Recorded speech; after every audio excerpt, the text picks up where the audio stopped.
Capítulo 5. Ritmo. Todo fluye y refluye. Todo tiene sus periodos de avance y retroceso. Todo asciende y desciende. Todo se mueve como un péndulo. La medida de su movimiento hacia la derecha es la misma que la de su movimiento hacia la izquierda. El ritmo es la compensación. En el universo todo tiene un movimiento similar al de las olas, de avance y retroceso. Los científicos ya han comprobado este movimiento a través de la evolución de los planetas, las estrellas, los soles y demás.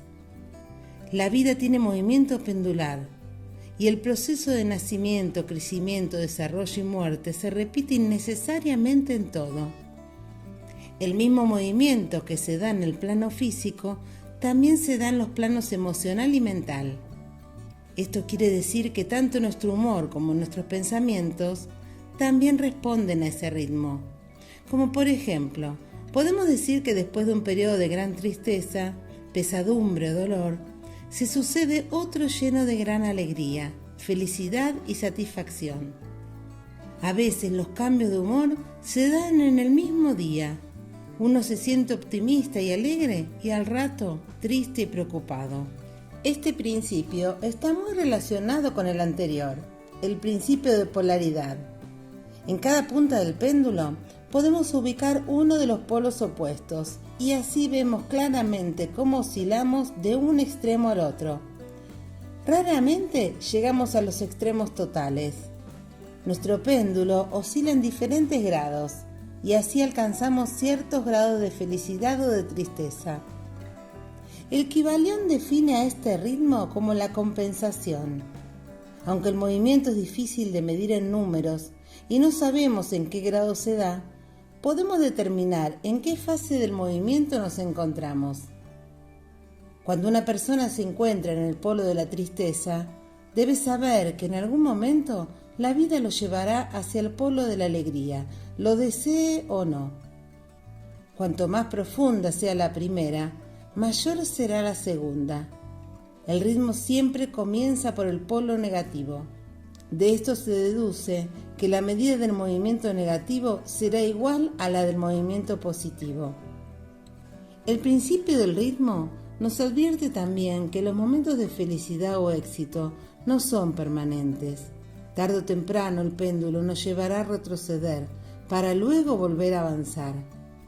Esto no significa que uno tenga que perder lo que ya ha logrado, pero es necesario saber que el periodo de crecimiento, de dicha, no es constante.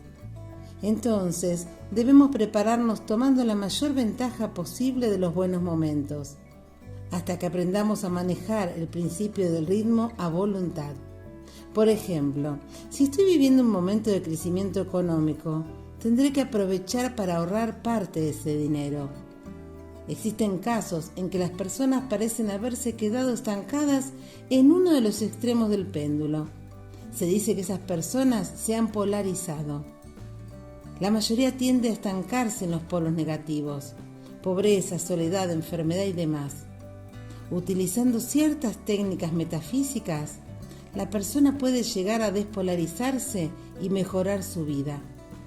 Para entender mejor este concepto, puedes comparar el proceso de despolarización al de nadar en el mar. Cuando se nada en contra del movimiento de las olas, se requiere mucho más esfuerzo y a veces ni siquiera así se puede regresar a la costa. Sin embargo, cuando aprovechamos el empuje de una ola y nadamos en la misma dirección, avanzamos con más rapidez y menos esfuerzo. El estudio del principio del ritmo nos permite sintonizarnos con nuestro propio movimiento pendular para aprovechar los momentos de avance. Pero con el tiempo el metafísico aprende a escapar completamente a este movimiento pendular. Para lograrlo, busca situarse arriba del péndulo, donde no hay movimiento de arrastre. De acuerdo con lo que hemos estudiado anteriormente, sabemos que contamos con espíritu, alma y cuerpo. El espíritu se corresponde con la mente consciente. Gracias a la acción de nuestro espíritu, tomamos decisiones y nos movemos en cierta dirección. Aquí se localiza nuestra voluntad. El alma se corresponde con la mente inconsciente. Esta última es el gran archivo donde almacenamos todas las experiencias vividas. El alma es la fiel servidora del espíritu y ejecutará aquello que elija. Finalmente, el cuerpo se corresponde con nuestro cuerpo físico, vehículo necesario para vivir las experiencias en este plano. Si ordenamos estos niveles de existencia de arriba a abajo, espíritu, alma y cuerpo, y ubicamos el eje del péndulo en la parte superior, podemos deducir que lo que más sufre el embate de su movimiento es el cuerpo físico, ya que le toca el recorrido más amplio del péndulo. Le sigue el mundo emocional o el terreno del alma y finalmente el plano del espíritu, donde las situaciones no cambian. Aquí el movimiento pendular es muy leve o inexistente. Por lo tanto, en la medida en que ascendemos a planos superiores, el embate del péndulo se reduce hasta que desaparece. Esto se logra cuando ingresamos plenamente en el plano del espíritu, el plano del eterno presente y la dicha constante. Uno de los instrumentos más eficaces para acceder al plano del espíritu es la práctica de la meditación. Cuando se entra en meditación, se permanece en un estado sin tiempo, donde las presiones de la vida cotidiana y las de nuestro propio ego desaparecen. Hay muchas maneras de meditar. Cada alumno deberá buscar la manera que le resulte más adecuada a su temperamento. Básicamente, meditar significa concentrar la mente en un solo pensamiento, que puede ser una palabra determinada, amor, justicia, paz, algún sonido de la naturaleza, el canto de los pájaros, la lluvia, el viento, alguna música o la repetición de un mantra, por ejemplo, Om. Cuando uno realiza una actividad concentrándose totalmente en la misma, se encuentra meditando. Esta actividad puede ser tanto pasiva, por ejemplo, leer un libro o contemplar la naturaleza, como activa, por ejemplo, la práctica de un deporte o el trabajo de jardinería. En el universo todo tiene su propio ritmo, las actividades, los trabajos, las relaciones y demás. Cuando uno aprende a fluir con ese ritmo no sufre. Por ejemplo, hay negocios que funcionan más en verano que en invierno. Hay mercaderías que son más requeridas en ciertas épocas del año que en otras. Hay actividades que se incrementan hacia fin de año, como las ventas de Navidad, por ejemplo. En mi caso, he notado que las consultas de mis clientes también aumentan en esa época del año. La mayoría de la gente quiere saber qué le ocurrirá durante el año que se inicia. El ritmo afecta a todas las actividades. Un dato que resulta curioso es que durante el invierno aumenta en forma muy notoria la respuesta a los anuncios personales que se publican en los diarios. En otras palabras, con el frío la gente busca más intensamente el calor afectivo. Por lo tanto, si uno va a publicar un anuncio en la sección romances, con la expectativa de recibir muchos llamados, deberá hacerlo durante esta estación. Cuando uno conoce el ritmo de las actividades, puede sacar más provecho de estas. Las relaciones humanas también tienen su ritmo y cumplen ciclos. Si una persona cree que ya ha encontrado el ritmo de su vida y que todo estará siempre bien, tarde o temprano, se decepcionará porque se encontrará sumida en alguna crisis o problema. Esto no es un mal augurio, sino, por el contrario, implica reconocer que la vida tiene este movimiento pendular. En el caso de una pareja, las crisis son peores cuando este movimiento no se da en sincronía. Uno de ellos puede estar viviendo un momento de crecimiento y el otro no. En principio, el estudiante deberá aprender a fluir con el péndulo, para luego mantenerse en el punto que desee sin dejarse arrastrar por el movimiento negativo. La naturaleza nos recuerda este movimiento rítmico de muchas maneras. El ritmo de nuestro corazón, la respiración, las olas del mar, las mareas, el cambio de estaciones, día y noche. El cuerpo femenino también responde a un ciclo determinado y por eso se dice que la mujer percibe intuitivamente los ciclos de la vida. El ritmo del planeta. Según el principio del ritmo, todo en la vida tiene un movimiento pendular. Cuanto más lejos ha llegado el péndulo en el polo negativo, tristeza, dolor, sufrimiento, etc., más se inclinará luego hacia el otro extremo, alegría, éxito, felicidad, etc. De acuerdo con el Kybalión, el movimiento siempre comienza en el extremo negativo y nunca al revés. Es decir, que si se está viviendo un momento feliz no significa que luego se va a sufrir. En realidad el proceso es al revés. Si se ha sufrido un gran dolor, la vida luego nos compensa con una gran alegría. El movimiento pendular se reduce en la medida en que nos elevamos espiritualmente y se termina cuando nos hallamos en el terreno del espíritu. Es entonces cuando se alcanza el estado de dicha constante y paz. Cuando uno logra llegar a este punto en el cual se puede sentir bien con pareja o sin ella, dinero, felicidad y demás, es cuando uno se ha situado sobre el péndulo. Mientras uno oscila emocional o mentalmente, es porque todavía está siendo arrastrado por aquel. El balance puede lograrse en ciertas áreas primero y luego en las demás. Por ejemplo, una persona puede tener solucionada su vida económica, pero no su vida afectiva o viceversa. El planeta Tierra también tiene su ritmo.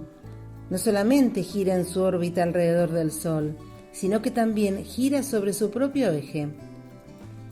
Además, el planeta tiene su ritmo interno, gobernado en gran medida por la influencia de la Luna. De la misma manera en que la Luna produce el aumento o la disminución de las mareas, también produce cambios en el humor de las personas. Básicamente, el movimiento de la Luna muestra dos fases, creciente y decreciente. Cada una de ellas dura aproximadamente 14 días. A su vez, estas fases se dividen en cuartos que duran alrededor de 7 días. Lo que todo estudiante metafísico debe saber es que a partir del día en que hay luna nueva, comienza su fase creciente. Mientras la luna se encuentra en esta fase, el planeta está recibiendo una energía de crecimiento ideal para iniciar cualquier tipo de actividad.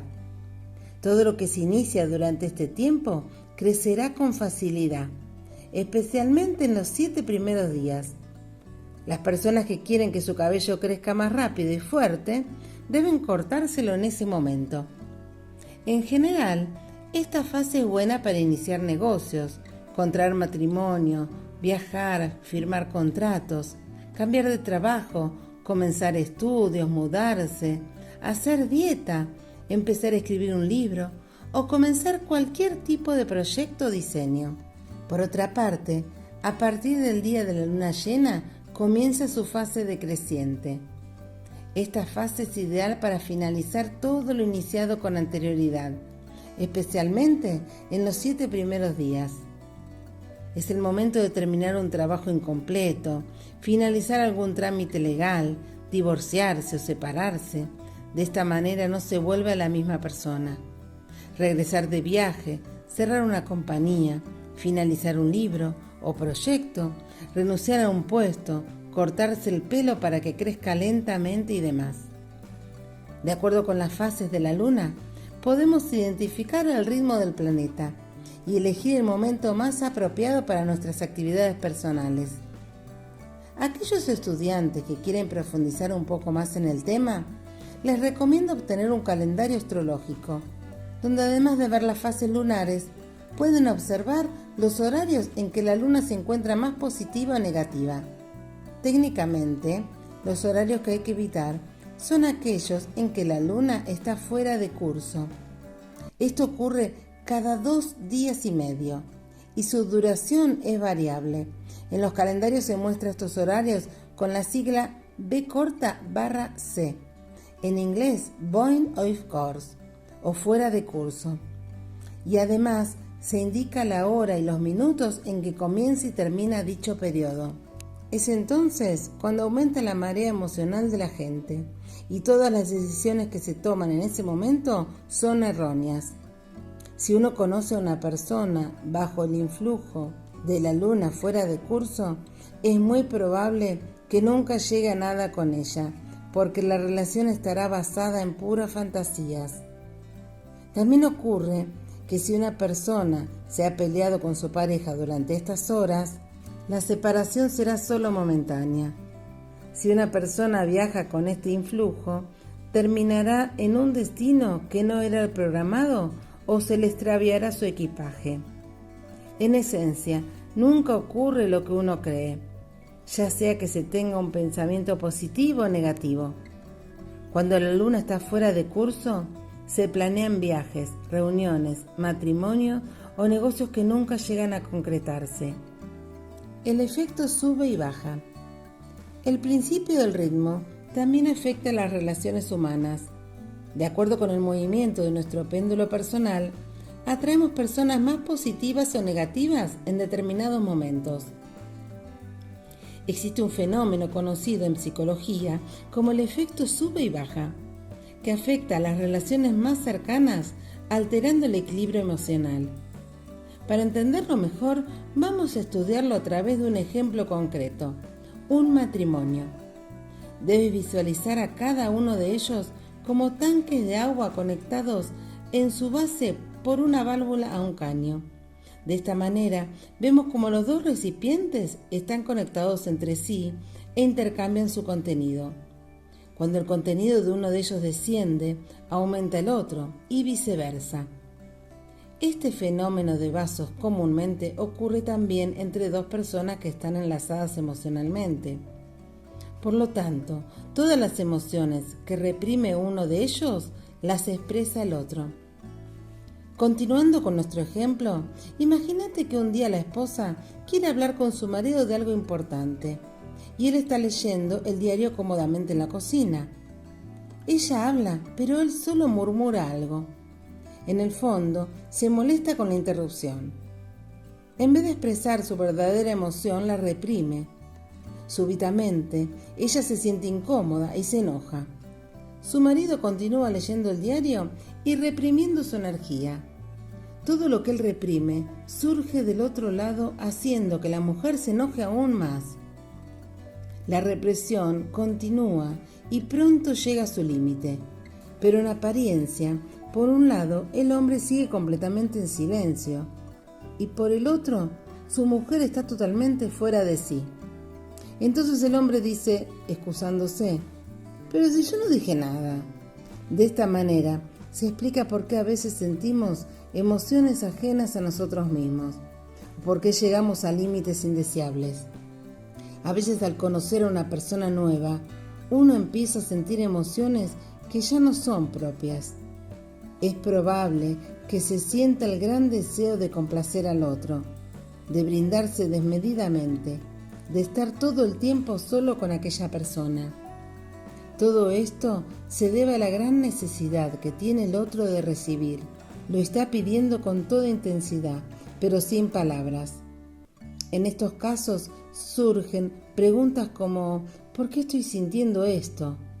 La persona puede llegar a imaginarse que está viviendo un gran amor y solo está recibiendo toda la neurosis de la otra persona.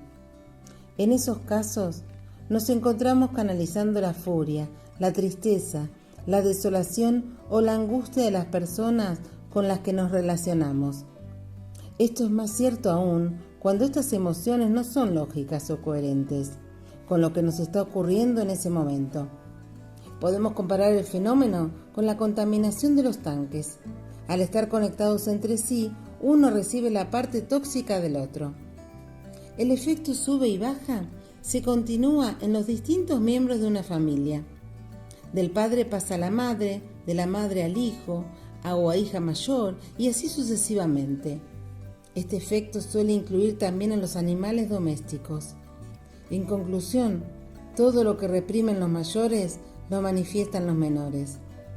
Esta es la razón por la que suelen enfermarse los niños en una casa o algunas mascotas se comportan tan neuróticamente. La represión nunca es buena y termina por explotar. El problema se detecta cuando uno comienza a perder su propio eje. Uno comienza a darse cuenta de que está haciendo o sintiendo emociones que lo incomodan. Se da una especie de aceleramiento y agotamiento. Debemos recordar que el cuerpo físico siempre nos envía dos mensajes básicos: comodidad o incomodidad. De acuerdo con su mensaje, podemos darnos cuenta de si nos estamos envolviendo en un intercambio de energía favorable o no. Muchas personas tapan este mensaje con un pensamiento inocente como él o ella ya va a cambiar, o el tiempo mejorará la relación. En síntesis, desde el primer momento sabemos si una persona será favorable o no para nosotros. La solución a esto, en principio, ser conscientes del efecto sube y baja, y luego buscar neutralizarlo. Para lograrlo, lo más efectivo es la comunicación verbal y la expresión abierta de las emociones. Volviendo al ejemplo anterior de los tanques contenedores, la válvula de escape sería la boca. Cuando uno expresa lo que piensa y siente, libera la energía y se corta el efecto sube y baja. En casos de enojo, siempre es más saludable discutir y terminar el tema en ese momento en lugar de reprimirlo. El principio del ritmo se manifiesta en todas nuestras relaciones, y cuanto mayor es el grado de intimidad, más grande es el intercambio de energía que se produce.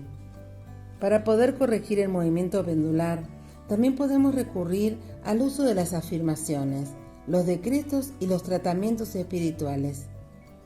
Una afirmación es una oración positiva escrita en tiempo presente. Las afirmaciones se repiten muchas veces al día, con el fin de sembrar una nueva idea en nuestra conciencia. Generalmente se las utiliza para crear algo que todavía no se ha adquirido y para detectar cuáles son las resistencias que se alojan en nuestro interior. Los decretos suelen pronunciarse una sola vez y en forma rotunda. Son más imperativos y se pronuncian con la seguridad de que lo que se afirma ya es una realidad. No se da lugar a ningún tipo de dudas. Con este instrumento se hace uso de la voluntad y el poder personal. Los tratamientos espirituales son semejantes a los decretos, pero tienen una mayor elaboración. Para que un tratamiento espiritual sea completo, debe contener 5 elementos. 1. Reconocimiento. Se debe reconocer una o más características de Dios en lo que se desee manifestar. Por ejemplo, si se va a hacer un tratamiento para encontrar amor, se debe comenzar afirmando: Dios es amor. Si quiero superar problemas económicos, afirmo: vivo en un universo de abundancia. Lo segundo es la unificación. En este paso se debe reconocer que uno es parte de Dios o del universo. Siguiendo los ejemplos anteriores, debo reconocer mi capacidad de amar o mi aceptación de la abundancia. Por lo general, se utiliza una afirmación que comience con yo soy. El tercer punto es la realización. Aquí se incluye el decreto de lo que se quiere manifestar. Encuentro la pareja perfecta para mí o mis ingresos aumentan día a día. El cuarto punto es el agradecimiento. Este paso es muy importante en el proceso. Es un acto de fe por el cual se agradece aquello que se está pidiendo como si ya estuviese concedido. Y el quinto punto es la liberación, etapa en la cual se entregan todos los pensamientos a la ley del universo para su manifestación. A partir de entonces, no se habla ni se piensa más en el asunto. Se confía plenamente en la ley, que todo lo manifiesta en el momento justo y necesario. De acuerdo con este paso, uno no debe quedarse esperando ver el resultado, sino continuar la vida cotidiana normalmente. En este último paso se muestra nuestro grado de fe y confianza en el proceso de la vida. De una manera sintética y divertida, podemos recordar estos 5 pasos así: reconocimiento, hola universo; unificación, yo soy; la realización, yo quiero; el agradecimiento, gracias; y la liberación, hasta luego. Estos 5 ingredientes que componen el tratamiento espiritual pueden ir ubicados en diferente orden. Lo importante no es la secuencia, sino que estén presentes. Ejemplo de tratamiento espiritual para la prosperidad. 1. La abundancia del universo se manifiesta en forma constante, permanente e inagotable. 2. Yo soy parte de este gran universo y estoy receptivo a todo lo bueno para mí. 3. Por eso hoy acepto mi prosperidad económica y la veo manifestarse en armonía con mi vida. 4. Doy gracias por todo lo que se me concede ahora y por todo lo que vendrá, que sé que es mucho y abundante. 5. Entrego todos mis pensamientos a la ley que todo lo manifiesta en el momento justo y necesario. Así es. El tratamiento espiritual no elimina el trabajo que se hace con afirmaciones, sino que lo complementa. Se puede hacer tratamiento para ayudar a otras personas, reconociendo y afirmando el bien que se merecen. En este caso, se debe estar seguro de que la persona lo desea. El gran enemigo de estos instrumentos metafísicos se escribe con 4 letras: duda. La duda provoca la disolución de la fuerza puesta en los tratamientos, afirmaciones o decretos. La duda tiene su raíz en las ideas de no merecimiento, en el miedo y en la baja autoestima. Todos tenemos cierto nivel de dudas y miedos. Por lo tanto, todos tenemos nuestro trabajo personal por hacer. En este proceso se deben ser muy amables con uno mismo y darse tiempo para implementar los cambios y ser paciente hasta incorporarlos. La duda es una servidora de la mente y te recuerda que tienes que optar entre ideas que se contradicen entre sí. Es normal sentir dudas cuando empezamos a elegir nuevos pensamientos, pero una vez que elegimos cuál seguir, tenemos que trabajar hasta hacer desaparecer todo vestigio de duda en nuestro interior.